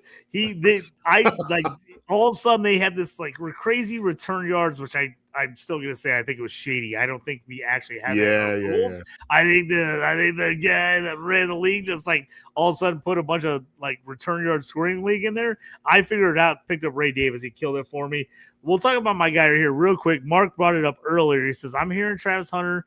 Going to focus on defense. Love the talent, but lack of usage seems risky. I agree, Mark. So a little bit ballsy of me to take Hunter over Meyer. I have to agree with you there. Dynasty, I'm willing to play the long game with Hunter because I do think he is uber talented. I think he's one of the most talented guys out there. A little bit rough rookie year. The injury, he was starting to break out just as the Jags were putting it together. I do think he plays a little more defense in an IDP league, and we'll get into this tomorrow night on Fantasy and Frames. So join us tomorrow night at Fantasy and Frames. We're going to do an IDP startup mock where we'll talk a bunch about Hunter and where I'm taking Hunter in those leagues. He's a much riskier play in straight offensive leagues. So, Mark, I absolutely agree with you. Much riskier play. I'm playing the long game with Hunter. That even if he does play more defense this year, in the long run, he is going to play more offense. So it is a risky call by me taking him over Myers, though. JT, I was waiting for that question to come up here. I was waiting to press the button. You beat me to it. I can't believe you took Travis Hunter over Sam Darnold. Not for the fact of the matter that we like Sam Darnold. Not for the fact of the matter that, I think Sam Darnold is a better player. He's going to score more fantasy points, even if Travis Hunter was the pan out this year. But just, it's a dynasty super flex. And I know you got 2 quarterbacks. I think you can only take 2 quarterbacks in this situation. But, man, you could have gotten Justin Herbert in round 1 and waited all the way until round 7 and took Sam Darnold here. And I guess because of the fact you already had 2 quarterbacks, I guess that's why I can see what the Travis Hunter situation came in. But, man, I wouldn't, even if I had 2 quarterbacks, I would have took a third and got Sam Darnold. So, I would have taken over. I have to be honest with you. Looking back at that, I really love Hunter. I'm a Hunter guy. I know how much I gotta get my dudes, but I think you're right. When you brought that up to me, you're like, dude, I can't believe you passed on Sam Darnold. I looked at it, I was like, shit, I can't believe I passed on Sam Darnold either. You're right. I probably, in reality, I should have taken Sam Darnold because I'm guessing Hunter would have got back to me anyway. Yeah. So that was a miscalculation on my part. Assuming Myers, Wan'Dale went right after me, I should have went Darnold and then taken whoever fell to me out of that next group. I would have been. I agree with you there. I would have been in the 5th round, Ken Walker kind of like Sam Darnold in that area. Kind of. I would have paid a lot more for him than where he fell in this draft. So I definitely would have taken Ken Walker over Wilson. Oh, sure. If I didn't get auto drafted, that was totally my bad. I would have been very between. It would have been Burden Walker for me. Yeah. All right. I was kind of building a QB wide receiver build, so that's kind of why I was leaning. Are you in the 8th round, or is this me now? I think it's you, but I can read if you want. No, I got it. 8-1, Aronde Gadsden, another one. JT, you love him. I like Aronde Gadsden back in Dan Marino. I just watched every time I see a Dan Marino clip come up, I see his dad catch touchdowns with Dan Marino, and I just for that the old Dolphins uniform just kind of rings my bell about his dad, and how much I like that dude. But you called him a long time before I got him. I got Aronde Gadsden in the 4th round at a shit ton of drafts. Super happy about that, but Aronde Gadsden. DJ Moore, the new Buffalo Bill, the savior for Josh Allen. DJ Moore is so underrated. I think his bad attitude came from the bad Bears days and the bad everything days, and him kind of like, man, I'm going through this shit again. Now I'm getting passed up. Like it was some shitty times in Chicago where he wasn't the hero. But man, when he came up big games, he had big games. I just hope he could be a little bit more, not so big game-ishy, just more of a constant contributor. So Derrick Henry. I traded away Derrick Henry for 27 first in the beginning after he started having trouble at the beginning of the season. And you know what happened, JT? I played him in the championship, and he stuck it up my ass in the same league. Just gave me the business with his 17 touchdowns at 400 yards. It hurt so bad, but I got 227 first out of it. Hey, this guy's got 7.5 years. You can't win them all. Like the karma will not let you win it all. This can't take everything. I lost in 7 leagues because I played against Derrick Henry in 7 leagues, man, this year. I got all these second place. That's brutal. I won my home league because I traded 2 seconds for him and got him. Thanks, man. That makes me feel awesome. I know. It's like the one time it was like the only league I had him in. I luckily didn't play him in a ton of leagues. But yeah, I feel the pain for everyone that lost to him. He did help me win my first fantasy title in my home league. My big ass home league that I've been running forever. So you're gonna love him for that. But hey, it does suck you lost, but man, getting the picks is nice. It is pretty nice. Jalen Warren, Pittsburgh at 8-4. Pittsburgh Steelers running back at 8-4. I'm not a big Jalen Warren fan. I took Warren there as probably another one of a little bit homer. You had a shit draft here, JT. I know. Look at the homer picks left and right. Homer pick for me here because honestly, at this point, I was like, all right, I already got Harvey, who I don't like and I didn't want. And I was like, oh, I really need to take a running back. Like, I'm like in desperation mode. I took Jalen Warren. If I had to go back, I'm probably taking Swift instead or Monty. This is little saver picks. Little saver picks. I feel both those games. You should call this team like the excuse pick. I mean, everyone these picks like, oh, I fell asleep, or my dog ate my homework, or I did this and that, or I touched the board wrong, or something. I don't like this. Now, okay, the next my fingers didn't work, John. I hit the wrong person. I picked the wrong guy. It is what it is, man. You're stuck with this team now, buddy. Thank God it's just a mock. Because if I had, I know, right? That's right. Dalton Kincaid. I traded for Dalton Kincaid in about 9 leagues. I'm stuck with him now. I overpaid for him. I think he's still going to be a stud. This is a great pick. If I got a Dalton Kincaid at 8.5, I'd be super happy about that pick. DeAndre Swift, I am crossing my fingers that the Bears just do nothing but get defense and defense and defense and defense and defense and do not take a running back in this draft. I think if they wait long enough and they just get like a 5th or, a 4th, 5th, or 6th round running back, I don't think it's going to hurt Swift too much, but I'm going to try and trade Swift somewhere towards the middle to end of this year. I think this is the end. This is the beginning of the end for DeAndre Swift, but I'm hoping for one more solid year anyway. Rico Dowdle, never been a fan of Rico Dowdle, so it is what it is. Isaiah Likely, I forgot who that guy is, that tight end guy on Twitter that he talks about tight ends. Like he was on our show before too. I don't know why I can't think of his name, but he just said a stat that the guy who runs as slow as Isaiah Likely does it's going to be a situation where he's one of 3 tight ends that's just like doomed in this situation for the Giants. Everybody has Isaiah Likely's going to do this. He's going to do this. Pull this up from Mark. He says, I like Likely. Feels like a steal at this point in the draft. Kyle Pitts, I have no idea what the hell Atlanta's doing. I don't think Atlanta knows what the hell they're doing. Use him or trade him to someone that will. I agree. Atlanta should probably move Pitts. Likely, I would sell him right now if I had him anyway. But I would sell him. I thought this was a terrible landing spot for him. Yeah, it is. I just think Theo Johnson's good. Daniel Bellinger, not a good fantasy player, but a good real life tight end. He's gone. Oh, Bellinger's gone? Yeah, he's somewhere else. Oh, now, that's I why think. they signed like that's good. Yeah. Hey, thank you for catching me on that, John, before I spit fake news to everybody here. That's nice.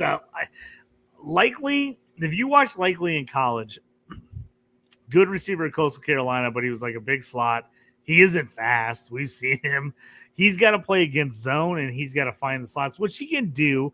I think he can be a decent guy. Here's how I've convinced myself if I'm a likely owner, how I think he can be good this year is there is no Wan'Dale Robinson. So, okay, so they get rid of the small slot guy. Do they make Likely the big slot guy, right? Yeah. If he's the big slot for Rondell, then I could see him actually having a pretty good year because of that reason. If they don't go out and draft a slot receiver, because you got Neighbors out there and stuff like that playing the outside, I can see likely being good because of that reason. Mm-hmm. But if they go out and get a early slot receiver in the draft, I'm going to be nervous. Jorge just said it was Andrew Cooper. I was listening to a Fantasy and Frame show, and I think Cooper was on there with somebody else talking about Isaiah Likely before, and I think that's where I heard it at on one of the Fantasy and Frame shows. And this guy could be Kevin. Where the hell is my invite? It was on Twitter. Unblock me, and you can see your invite, buddy. So Jorge says Andrew Cooper. Like I said, I heard it on the Fantasy and Frame show. And I heard him say that Isaiah Likely is one of like 3 receivers that runs this slow, that it had this many production yards. And it's one of those situations where I know that Isaiah Likely, the spot, the offense, everything on here, I am not a fan of Likely. If I had him right now, I would sell him for anything I possibly could. So, it's John, Mark brings up a good point. This is one of the reasons, like I said, if I'm a Likely owner and I'm trying to talk myself into like I want Likely in a startup draft or whatever, Harbaugh just took over the Giants. They went out and got him. Obviously, Harbaugh pushed for him. Yeah. So you got to think, and look what the Ravens did. A lot of 2 tight end sets. A lot of big slot. Maybe Mark might have just pushed me a little bit to think it likely could be better this year for the Giants. I think it could be all right. But again, I'm just, if I want that, I'm hoping they run 2 tight ends. Likely ends up playing the big slot and they don't draft a slot wide receiver. I'd feel a lot better fantasy if that's the case. Do you honestly think they're just going to keep Theo Johnson or the block all the time? No, I think Theo is going to be their number 1 tight end. That's my point. I think Theo is the tight end. I don't think that's Isaiah Likely's not a blocking tight end. Exactly. That's my point. That's why I don't want them to draft a slot wide receiver, because I think the only way Likely is good for fantasy is he plays the big slot. They get rid of Wan'Dale, and he plays Wan'Dale's spot as a 6'5" guy instead of a 5'8" guy. Yeah, that's where I think he's successsable. Theo Johnson's the number 1 tight end. I don't think Likely's that much of that good of an athlete to do that stuff. That So I just everything about this. We'll see. Like I said, I could talk Mark saying that could talk me into Likely. I'm like, oh, I do kind of like Likely. He does have some talent, but then I also could be talking him the other way. I'm like, dude, they take a slot wide receiver in the draft. Like Likely's never even going to be on the field. I'm hoping we do a startup this year and keep listening to Mark, because you can take Likely where I'm not going to take him in front of me. So it'd be John to be the one time we're not trying to steal each other's players. All right, then we got at 8-9, we got Cam Ward, quarterback of Tennessee Titans. People are expecting him to take a big step because how he finished last year, kind of caught the offense. Is understanding the playbook, understanding how the speed. People just think these quarterbacks come out of college, they were something, and man, Cam Ward is just in a situation now where he's seeing the field. Things are developing now. And he does not, he threw a shit ton of passes at tight end, middle of the field guy. His vision is the middle of the field. I think he's going to flourish this year. He's not a runner. You're not going to get 1 million fantasy points for him as a running quarterback. The crazy thing is, this guy played wishbone option offense in high school, and he's not a running quarterback. What are we doing? Like, that tells you what his team was doing in high school. He played wishbone option, and he's not a running quarterback. Here's the thing. I actually like Cam Ward. I think he can be good. Right now, he is fighting the Tennessee stink. Yeah. That's what he's fighting. No one wants anyone on Tennessee in the last 5 years that wasn't Derrick Henry. Yeah. That's it. That's what he's fine. I actually think he's a pretty good quarterback. I would take him over Fernando Mendoza this year personally, but I just think the fact that he's on Tennessee and no one knows what they're doing, and it feels like all their offense sucks. I think like that's what's killing him. Yes. In a startup for a guy who went 1-1 a year ago at QB, to get him a startup SuperFlex at 8-9. And the guy that went 1-1 the year before, 8-10, I think it's pretty decent. And like at least you're going to take a value. And Ward is your third QB, and I don't love Love and Murray. I actually like Ward better in the in the 8th round than I do Love and Murray in the 6th and 7th. Import Jeremiah Love. Import one of the top like tier 2 wide receivers on this team on this to go with Wan'Dale Robinson, probably knock Wan'Dale down to the number 2 receiver on this offense. Actually, get rid of Ridley and Shamir Dyke. They'll just be role players. Gunnar Helm, I really like Gunnar Helm in this offense too. So I'm happy about that. But I think the difference here, if you add a couple big parts to this offense, this is a whole different team. And Cam Ward gets to open up the offense and be a much better quarterback too. So that's just what I'm saying. But Bryce Young, not a fan. I traded him away for a first-round pick this year, which I was happy to get rid of. He's on the Kyler Murray track. If he doesn't show up this year, there's a chance he'd be gone, and he's looking at 1-year contracts, fighting against somebody else on another team. Babies and boomers, I traded away Davante Adams for a 111 to Chris Joel Smith. So I was super happy about getting rid of because Davante Adams was nothing but a touchdown-dependent receiver last year. So he is like he's on the way out, as far as I'm concerned. Then in a startup, John, right? Davante Adams is a win now pick. I don't think you're waiting to fall. You're hoping he falls to you late, like in this round. I don't mind taking him like 8th, 9th, 10th round is like probably one of your last starters. If you're drafting win now, I can get behind a Davante Adams top 10 pick. Here's my flex top wide 10 receiver. rounds, I should say. In a 3 wide receiver league with 12 teams, he's like a flex option, a 4th receiver on somebody's team. That's where I see him. That's the way I value him anyway. He's he's probably in the wide receiver 4 or 5-ish, probably wide receiver 4, mid wide receiver 4 thing. I am not paying anywhere near the prices that Davante Adams is asking for. This is probably his last year. He's not going to get as many touchdowns as he did last year. And then, but just the end of the 8th round, your boy Alec Pierce. There's not a bigger Alec Pierce fan in the United States of America, Canada, and all 7 other continents in the world. You are the Alec Pierce fan, isn't it? I traded you the. Was that the trade we did? Oh, we did it, Baby Boomers League. I'm still killing myself, even though I like how I traded you. I traded you Trey McBride. This is 2nd year Trey McBride before the breakout. In a full 1 point premium. Premium. Totally bad move by me because I had 3 other good tight ends. I went heavy tight end, no wideouts. So then I was like, oh my God, I have no wideouts in the draft. This is a startup draft. I ended up trading you afterwards. I ended up getting Pierce and a top of the 2nd round pick for McBride and a 3rd round pick. Yeah. In the swap. You obviously made out like a bandit. That helped you big time. I like Alec Pierce a ton. I am still shocked he got this contract. Dude. I'm shocked. I'm shocked. Like, I always thought he was a really good wide receiver 2 or 3 on your team. Man. He's making top-end wide receiver 1 money, which just blows my mind, especially with Daniel Jones at quarterback instead of AR throwing it to him deep. So this one has me baffled. I don't mind taking him here. High upside guy. Yards per catch are freaking phenomenal. If you're in a deep, like a league that gives you bonus points for 30, 40-yard catches and long touchdowns, Alec Pierce is a guy you want to draft early, right? He's a guy that, like, not early, but like earlier than normal because he's going to get you all those bonus points.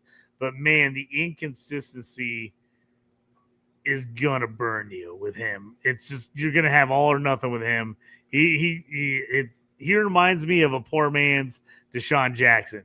Yeah. Like, just you're looking 3 catches, 102 yards and 2 touchdowns, or 2 catches for 13 yards and nothing, no TDs. Like, if I had money to bet where he would have landed if he didn't get re-signed in Indianapolis, I didn't even have to close my eyes all the way to see a guy like that in Kansas City. He just reminds me of a Kansas City Chiefs, because they've always had the problem with this is the Chiefs have always had these MVS and these terrible, shitty receivers who do nothing but run wind sprints down the sidelines. You would have had a guy that does that, awesome, and can catch the ball. Who could track the ball deep. Oh, he's a much more talented MVS. He's an MVS type of player. I think he has a little bit more route running skills, but he also has way better hands than MVS. Way better ball tracking, way better hands, way better knowledge of football, way better. But they had MVS on the field for like 65 to 75% of plays, just running wind sprints to distract the defense. Yeah, and that's how Pierce was his first year and second year. I think it was his second year he led the league in yards run per route. Like, he was just running deep balls every play. He's become a better wide receiver as they've let him do more things, but still not that. Even as a fan, even as an Alec Pierce fan, I'm still nervous about him. Like, JT, take us home with this 9th round here. All right, here we go. I'm going to bring it up. Before I bring out the whole 9th round, I'm going to bring it because the question's been sitting here. 9-1, Brayshaw Tootin, running back Jacksonville. Mark jumps in. He says, like Tootin pick. Not sure about this year, but long-term, he likes him. We're going to get into my pick later in the round. He says, I really like Mason Taylor, tight end. For your Jets, really good young tight end. Good pick, JT. I'll talk about him more when we get there. Tootin's a guy I'm not in love with. He's one of the guys that I keep trying to get. One of the guys in my league keeps trying to trade me. Tootin, Pitts, anyone to get Luther Burden. I'm like, nah, I don't love these guys. It seems like Tootin should have the number 1 role with Jacksonville with ETN being gone. I just don't feel like he's an all-the-time guy. He's fast. He can make big plays. He has trouble holding on the football. He's a fumbler. Always hate that. So I feel like taking a risk at 9-1 is a solid pick there. I don't love him, but at 9-1, I would take a shot with him there. Jake Ferguson, 9-2, tight end for Dallas. Hold on one second, real fast. Yep. Chris Rodriguez coming to Jacksonville is a lot more of a problem than people think it is. Liam Cohen loves. Here's my issue, John. Fine. I was going to keep going, but we'll talk about Jacksonville real quick. Here's my big issue with Jacksonville. I think that Rodriguez is a short down back, short yardage, first downs, touchdowns. LaQuinn Allen, my love for LaQuinn Allen. Mm-hmm. I think LaQuinn Allen's going to be the third down back. He's got better receiving skills than a ton of guys. He's not super fast, but you don't need a super fast guy to catch the ball in the backfield and just give you a first down. So I think LaQuinn Allen ends up being the third down back. I think Rodriguez ends up being the short down back, first downs, touchdowns. And I think Tootin ends up being kind of the in-between guy who gets some carries, short yard carries, get some third down carries. They hope he gets a bunch of big plays, hope he busts one. I just don't see him as being the all-everything guy. And that is my worry about Tootin. I really feel like Jacksonville is going to play 3 running backs a lot of the time unless someone gets hurt. I mean, Jorge, he emphasized the word love, Rodriguez in Jacksonville. So does Liam Cohen. I mean, Liam Cohen said, listen to the things that Liam Cohen said about Chris Rodriguez before he got him in the Jacksonville.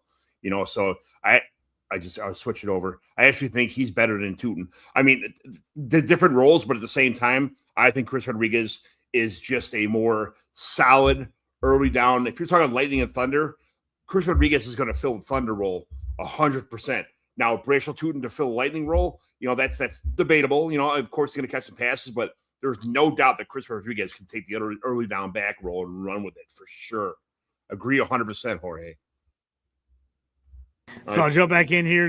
Good talk on the Jacksonville running backs there. Jake Ferguson, like I said, tight end Dallas 9-2. Matt Stafford 9-3. QB LA. David Montgomery just shipped off from the Lions to Houston. I've always been a Monty fan. Yep. One of my favorite touchdown picks every week when it comes to betting. 9-4.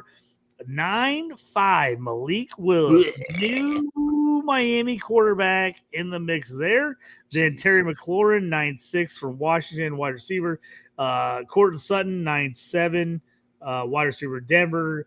Kyle Monangai, only one round later than DeAndre Swift. That's going crazy. 9-8.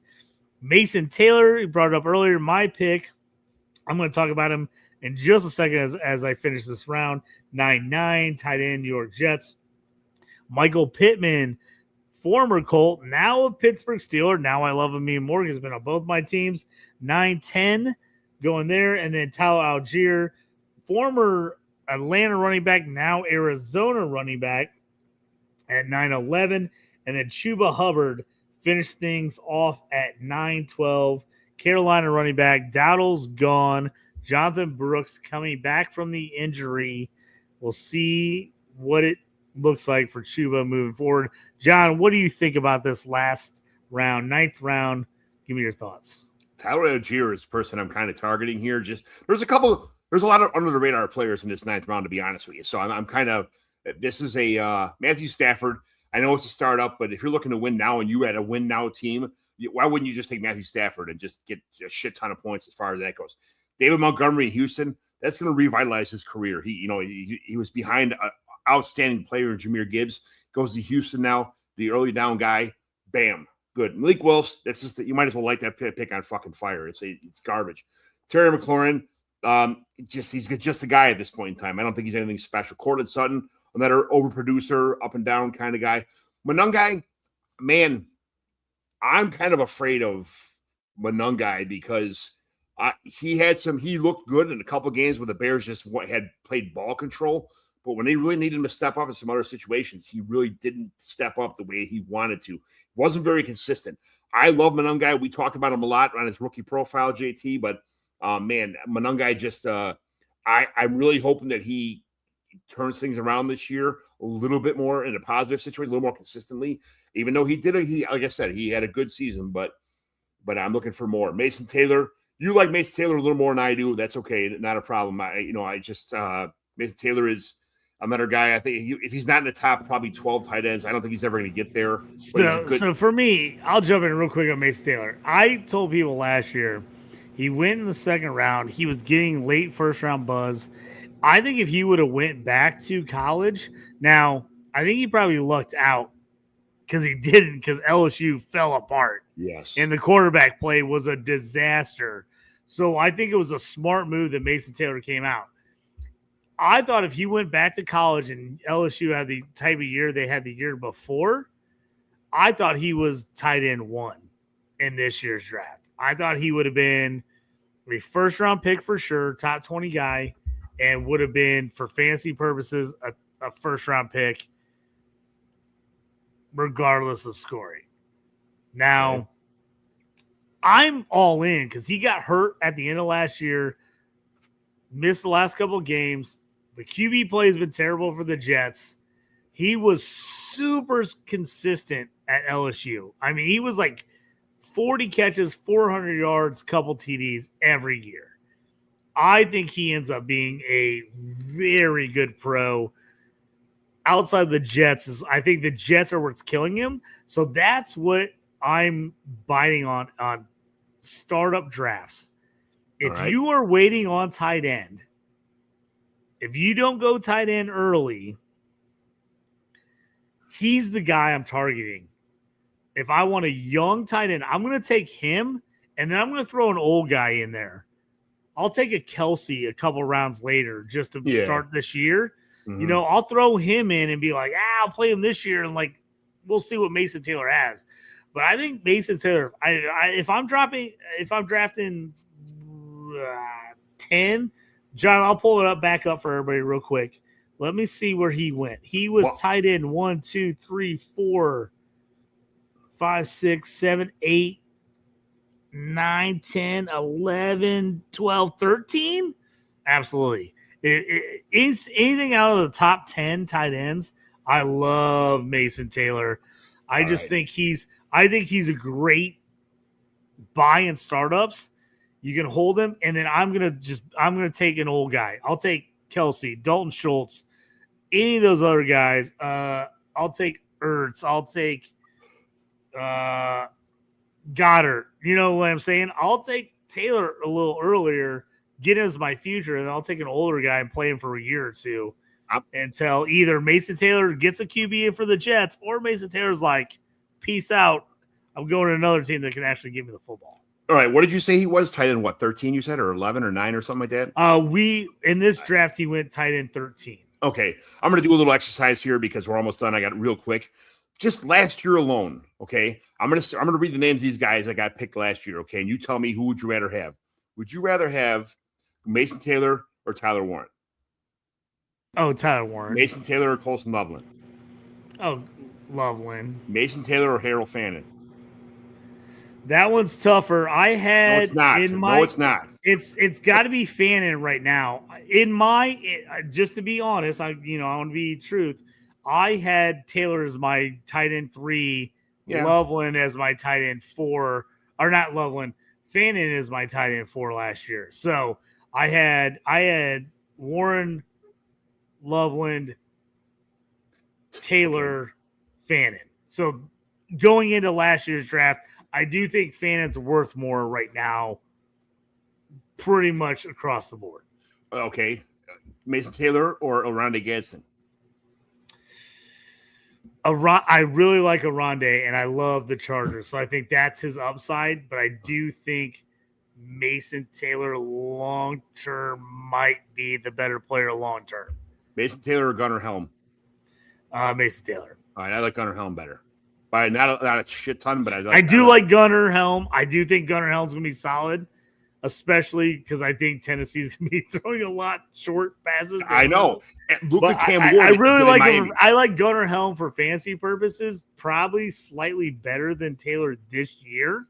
But for longevity of dynasty, I think Taylor's going to end up being a better player than Helm over his career. Look what Cam Ward did in Miami. I mean, it was 97% of the passes through was to the tight end. I just feel like Gunnar Helm is in for like a no Chig really pushes Helm's value way up to me. I agree with you. Okay, so I'll give you the Mason Taylor maybe over, even though I love Elijah Arroyo, and I still think that there's a chance Elijah Arroyo at some point in time pans out. But right now, I'll probably take Mason Taylor over Arroyo. I didn't see it that way in the draft after the draft happened, but it is what it is. Terrence Ferguson is the kind of the wild card here. Do you have Terrence Ferguson or Mason Taylor for you? I'm Taylor, then Ferguson. Ferguson was my tight end 5 last year. He was right behind Fannin. Okay, and then I had Arroyo at 6. That's fair. There's a couple tight ends all sharing the load in the Rams in LA, so it's kind of. I like Ferguson for the future. I just think you're gonna have to wait at least another year for him to really break out. They just have too many guys they're feeding in there. Yeah. All right, so that was I just wanted to get to that quick little exercise here. I just traded for Tyler Algier for like peanuts in a handful of leagues, and I just feel like he's. Like, I don't think they trust Trey Benson. I don't think that Connor's in for the long haul. I think that Algier may carve out a lot bigger role than people are expecting this year. I feel like Algier is James Conner. So I think they're like, hey, if he gets hurt again or can't do it, we've got our guy. They're similar type players. Mm-hmm. I was a big Trey Benson fan coming out. He was my number 1 over Jonathan Brooks. I also said I really did not like that running back class at all.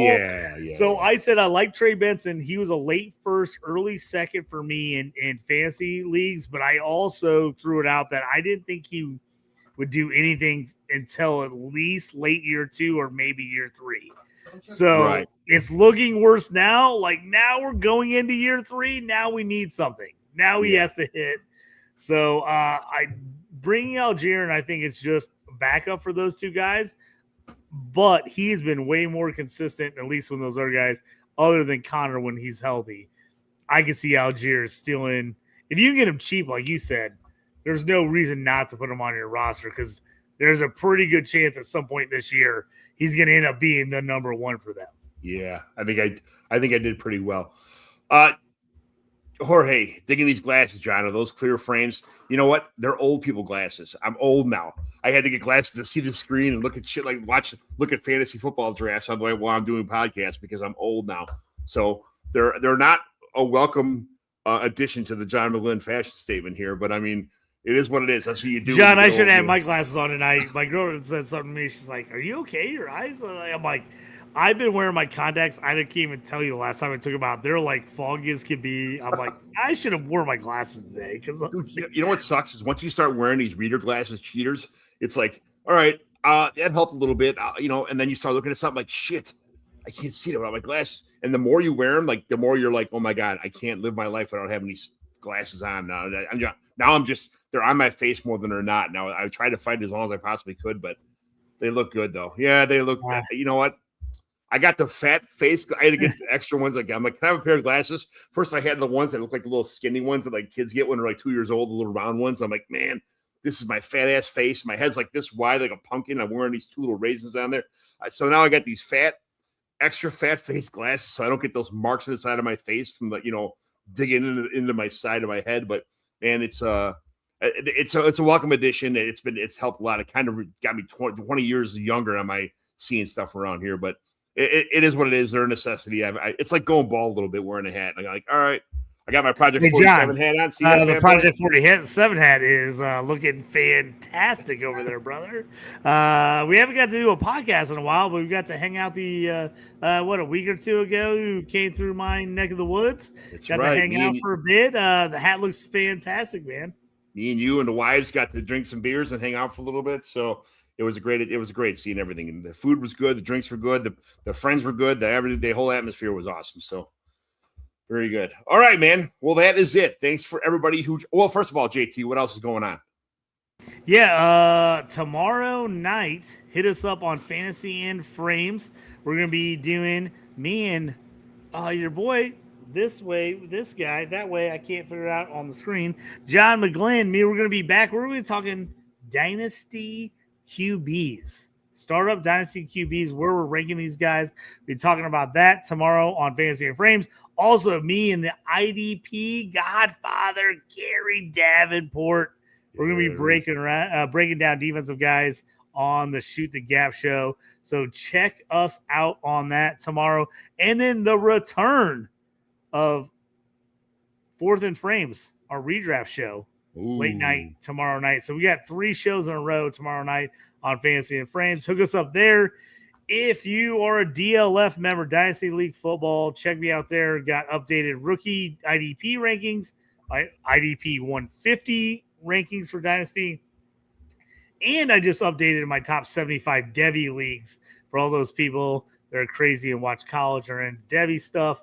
Got those up as well. And I've written, I can't even tell you how many articles lately on the draft. So all kinds of draft articles. Jordan Tyson, Aaron Anderson, just put out a first round mock draft, all kinds of stuff. So check all that out on all those places. And John, I'm pumped. We get to talk again tomorrow.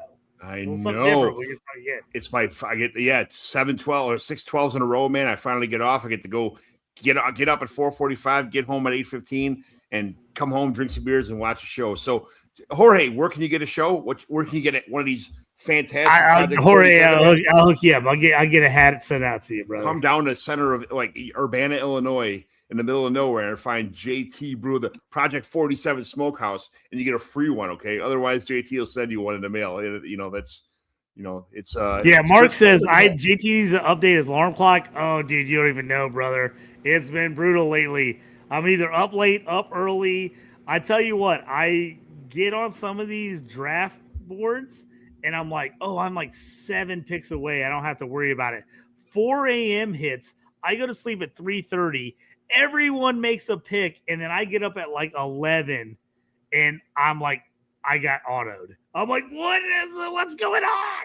So, it's bad. So anybody out there who has mock drafts, set it up where you can actually do an auto draft one.